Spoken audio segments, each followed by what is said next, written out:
Но Таласта Чыңгыз Ордо комплекси бар, билесиздер, дайыма эле айтып жүрөбүз го. Ошого быйыл 5 миллион сом бөлүнүп тур, али түшө элек экен да.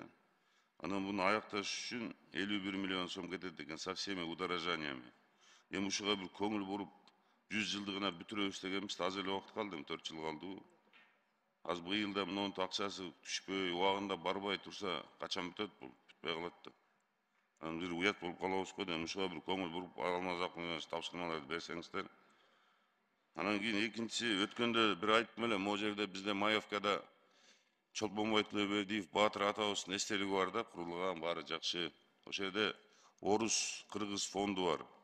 Азыр ошолор суранган, жана бир жер кенен эле, ошол жерден бир участок, бир 4 сотук жер бөлүп берсе, өзүбүз бир аракет кылып, музей салып, эми жаштарды тарбиялаганга, эми Чолпонбой Тилебердиев атабыз улуу ата мекендик согушта көрсөткөн эрдигин эч ким көрсөткөн эмес да.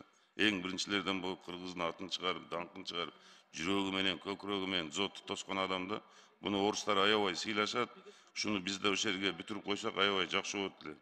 Анан үчүнчүсү, кече сизге суроо бердим эле, ушуну бир урматтуу төрагачылык эме ушу жанагы батырларды Баткенде каза болгон. Кырчындай балдар ошо кайтыш болушту, али күтүп атабыз, ушу 1 жылдай болуп калды, ушуларга наам бериш керек да. Кече мен Алмаз Акынжановичке бердим эле. Бүгүн бир ответин айтып атсам айткан жок. Ушуга бир протоколду тапшырма берип, комиссияны көзөмөлдөп, кандай болуп атыр, ушу ата энелерине айтсак болот эле да. Күтүп атат эми, действительно ани батыр. Баарыбыз айттык элек ошондо. Балдарыбыздын баары батырларча курман болду деп. Действительно ошондой болду. Ошолорго кандай наамдар берилет, кандай берилет, комиссия эмне иш кылып атыр.